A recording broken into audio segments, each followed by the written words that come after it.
people have been asking me like a whole lot, like, is now a good time to buy? Because honestly, people are a little scared with what's going on, and they're really at kind of like a what do we do pattern right now.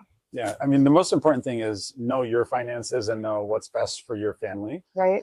I mean, if you have the capacity, I always say, if you're thinking about buying a $50,000 to $100,000 car, you probably should be thinking about buying a house instead. Totally. So like, if that's you, that's like a good indicator. Right. With all the tariff stuff going on right now, do you think that people are still going to buy, or are they going to? I mean, I think that like, well, first of all, in this moment, like when we're recording this video, that the ports in Long Beach are pretty empty. Right. You know, there's boats lined up in front of China. And so, but this is something you've seen before. And I remind people that when this president, Trump, took office last time, he moves quickly to get everything done that he wants to get done. Right. And so it kind of creates a shock to the system because he is shifting things and he is making changes according to his ideology. Right. But ultimately, once he was done during COVID doing that, what happened to everyone that bought a house during COVID? Like, pretty good, right? Yeah.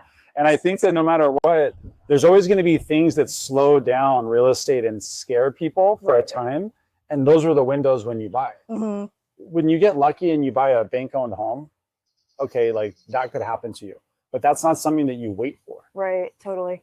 So I think what we do is we go after homes that are hot, and we put a plan together that's like, we're going to close super fast, 2 weeks, like really try to win above everybody else. I mean, thankfully you do that really well because that's a lot of pressure, and it's easy for me to talk about with you. And I'm like, okay, like, can you, I try to say, can you ask for this? And then you're like, all right, like, I'll see what I can do, you know? But I mean, I think there is people who still need to move their life forward. And that's not bad that they sold their house for less. So people right now are having the maturity that if you see a home on the market, I'm seeing the data, not necessarily from a realtor, right? But I see that they did have to like give more concessions and a little bit of concession on the price. Right.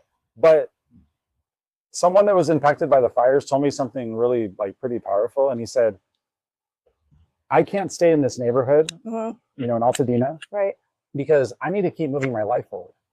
If I wait for my house to be built in 2 or 3 years, my daughter's is gonna miss out on critical years of friend making at the school, and I have to move forward. So during tariffs and during this stuff that's going to be going on, you need to make the decision what's best for your family and or yourself, right? And move yourself forward if it's time, because sellers are doing it and they're giving away equity to do that. Totally. And it's necessary. Right. And honestly, it doesn't really matter if you're a Democrat or if you're a Republican. Yeah. Like, we just want to win for our clients and help them get to where they need to go. Yeah, thank you for saying that. That's amazing. So, no, thanks, Karen, for everything. Yeah.